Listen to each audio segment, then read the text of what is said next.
नमस्कार। चलिए करते हैं सीधी बात। ये इज़राइल का हेक्सागोनल अलायंस क्या है जिसके कारण से ईरान और पाकिस्तान दोनों की रातों की नींद खो गई है? और ऐसा क्या हुआ है कि इज़राइल को तो मोदी जी ने हाँ कहा है, लेकिन ईरान को किस जगह ना कह दिया है? और उस जगह के बारे में एक बार मोदी जी ने खुद कहा था कि वो एक गोल्डन गेट है इंडियन ओशन की तरफ से जाते हुए रिश्ते निभाने के लिए और ट्रेड पर्पसेस के लिए भी ऐसा उन्होंने कहा था। किस चीज़ के बारे में हम बात कर रहे हैं बहुत जल्दी आपको बताएँगे। लेकिन चलिए शुरू करते हैं, सबसे पहले समझते हैं कि हेक्सागोनल अलायंस ये क्या है, जिसके कारण से पाकिस्तान और ईरान दोनों थोड़े से चिंतित नज़र आ रहे हैं। तो अगर इसकी हम बात करें तो नेतन्याहू ने 22 फरवरी 2026 को कैबिनेट मीटिंग के दौरान इसके बारे में बात की थी कि ये जो हेक्सागन ऑफ अलायंस है, इसकी औपचारिक घोषणा की और बताया कि इससे रीजनल सिक्योरिटी आर्किटेक्चर को नया आकार दिया जाएगा। अगर इसके डिटेल्स के बारे में देखें तो इसमें जो नामित मुख्य सदस्य हैं वो इज़राइल, इंडिया, ग्रीस और साइप्रस हैं। अनाम अरब राज्यों का भी नाम के लिया गया है। लग रहा है कि जैसे कि यूएई और सऊदी अरबिया इसमें साझा सुरक्षा चिंताओं वाले रणनीतिक साझेदार बन सकते हैं। अफ्रीकी राष्ट्र और एशियाई राज्यों को भी इसमें शामिल करने का प्रावधान है। अच्छा, इस अलायन का मकसद दो माने जाने वाले क्षेत्रीय खतरों का मुकाबला करना है। नंबर एक जो है रेडिकल सिया एक्सिस जो है, ईरान पर आधारित एक नेटवर्क जिसमें हिजबुल्लाह है जो कि लेबनान से एक्टिव है, इराकी सिया मिलिशिया है, हूथी सेना है जो कि यमन से एक्टिव है और तेहरान से जुड़े दूसरे ग्रुप शामिल हैं। नेतन्याहू का दावा है कि इजराइल ने मिलिट्री ऑपरेशन के जरिए इस एक्सेस पर बहुत जोरदार हमला किया है और इसके साथ एक उभरता हुआ कट्टरपंथी सुन्नी एक्सेस भी है, जिसके बारे में वो कह रहे हैं कि ये अस्थिरता फैलाने वाली ताकतों के तौर पे उन्हें देखते हैं और उन खास लोगों को कंट्रोल करने के लिए इस एक्सिस को, हेक्सागोनल अलायंस को बनाया गया है। अब इसमें कुछ कूटनीतिक चुनौतियां भी हैं नेतन्याहू के लिए पर्सनली। वो क्या है? इंटरनेशनल क्रिमिनल कोर्ट जो है उसके सदस्य हैं ग्रीस और साइप्रस और इसको ये मेंबर बनाना चाहते हैं।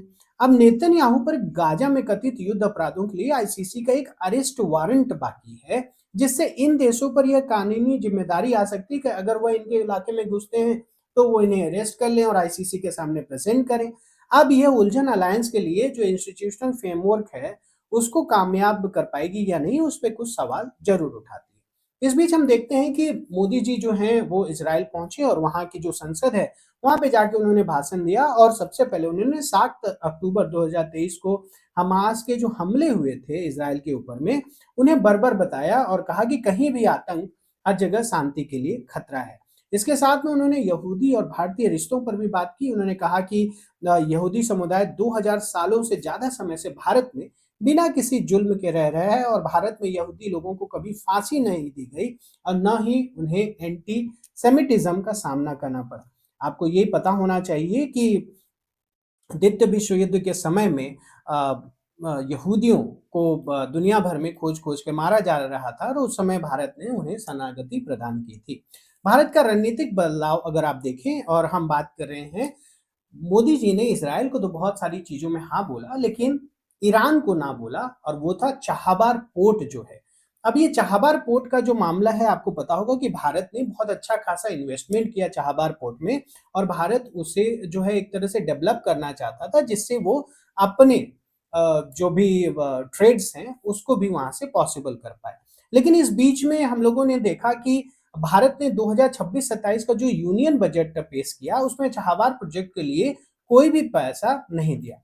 अब इसमें इस बीच ईरान के जो विदेश मंत्री आए थे उन्होंने भी एक इसके ऊपर टिप्पणी की कि ये बहुत ही अफ़सोस की बात है कि भारत जो है चाबहार पोर्ट से अपने कदम पीछे खींच रहा है। अब इसके कुछ प्रासंगिक कारक हैं। सबसे पहला कारण तो यूएस का प्रेशर है जो कि ईरान पर मैक्सिमम प्रेशर बनाना चाहता है और उसके कारण से हमारे ऊपर भी एक सेकेंडरी बैन का खतरा बनता है। दूसरा है जो सैंक्शन वेवर है। अमेरिका ने हम लोगों को एक छूट दी थी कि हम चाबहार पोर्ट में काम कर सकते हैं, लेकिन वो छूट जो है वो अप्रैल 2026 को खत्म हो जाएगी और क्या वो फिर से रिन्यू होगी, इस पे अभी अनिश्चितता है क्योंकि आप जान रहे हैं अमेरिका और ईरान के बीच में टॉक्स हो रहे हैं और अमेरिका चाहता है कि ईरान अपने आप को पूरी तरह से न्यूक्लियर फ्री कर ले।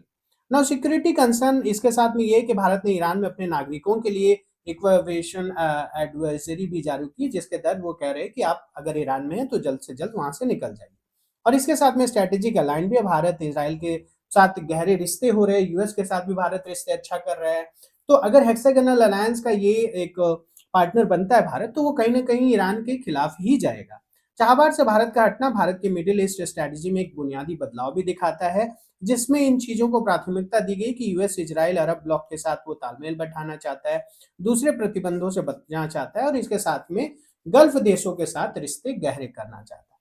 लेकिन एक और इसमें डिप्लोमेटिक खेल है जो भारत कर सकता है, और वो क्या है, वो ये है कि भारत ऑफिशियली गवर्नमेंट लेवल पे तो वहां नहीं जाएगा, लेकिन भारत ने चाबहार पोर्ट को एक तरह से डेवलप कर दिया, उसने जितना वहां पे इन्वेस्ट करना था उतना इन्वेस्ट कर दिया। अब वो भारत के तरफ से किसी प्राइवेट प्लेयर को, जो कि वहां का पोर्ट संभाल सके, अब आप ये इशारा आपके लिए है, आप समझिए कि कौन भारत में ऐसा प्राइवेट प्लेयर है जो वहां के पोर्ट को संभाल सकता है, तो उसको ये जिम्मेदारी दे सकता है। लेकिन खैर ये भविष्य की बात है। अब आते हैं पाकिस्तान की प्रतिक्रिया के ऊपर में। तो पाकिस्तान के सीनेट ने एकमत होकर नेतन्याहू के हेक्सागन ऑफ अलायंस प्रपोजल की निंदा की और उसके खिलाफ एक प्रस्ताव पास किया। इसे मुस्लिम विरोधी उम्मा गुट के तौर पर निंदा की गई और साथ ही इजराइल द्वारा सोमालीलैंड को मान्यता देने और गाजा में कथित युद्ध अपराधों की भी निंदा की गई। अब पाकिस्तान की प्रतिक्रिया कई रणनीतिक चिंताओं को भी दर्शाती है। सबसे पहला जो उसकी सांप्रदायिक सोच है, पाकिस्तान इस अलायंस में कट्टरपंथी शिया और कट्टरपंथी सुन्नी के साफ तौर पर दिखाने पर ऐतराज करता है। पाकिस्तान विरोधी पहलू कि भारत इजराइल के अगर गहरी होती मिलिट्री पार्टनरशिप सीधे तौर पर पाकिस्तान के लिए बहुत ही खतरनाक है। इलाके में अलग थलग भी पड़ने का एक डर है कि मान लीजिए सऊदी अरब भी भारत के साथ चला जाएगा, इसराइल भी भारत के साथ चला जाएगा, यूएई भी भारत के साथ चला जाएगा, तो फिर कौन खड़ा होगा पाकिस्तान के साथ में।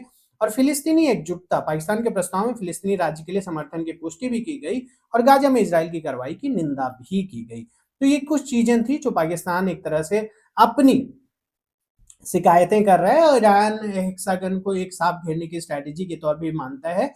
और ईरान के जवाब में ये हो सकता है कि इराक, लेबनान और यमन में प्रॉक्सी नेटवर्क को मजबूत करे और साथ में रोकथाम के तौर पर न्यूक्लियर प्रोग्राम के डेवलपमेंट में भी तेजी लाए। रूस और चीन के साथ भी ईरान के रिश्ते गहरे हो रहे हैं, अमेरिका को भी ये पता है, भारत को भी ये पता है, भारत की खाड़ी में मिलिट्री उकसावे की भी संभावना बनी हुई है। तो इसी के साथ हम देख रहे हैं कि ये है वो मिडिल ईस्ट जहां पे ये सारी कार्रवाई चल रही है ईरान इजराइल के बीच में, और भारत एक मुख्य प्लेयर के तौर पे उभर रहा है और पाकिस्तान अपने आप को कहीं ना कहीं कॉर्नर्ड, दबा हुआ, छूटा हुआ, बहुत ही पिछड़ा हुआ पा रहा है। आपका इसके बारे में क्या राय है? क्या ईरान में चाबहार पोर्ट पे भारत कुछ बैकडोर पॉलिसी लेकर आएगा, और इजराइल के साथ ये जो हेक्सागोनल अलायंस है इसके बारे में आप क्या कहते हैं, हमें जरूर बताइए। और अगर कोई एक ऐसा मुद्दा है जिसके बारे में आप सरलता से समझना चाहते हैं तो वो भी हमें बताइए, हमें खुशी होगी आपको उस बारे में बताने। आप अपना ख्याल रखिए, हम फिर मिलेंगे। धन्यवाद।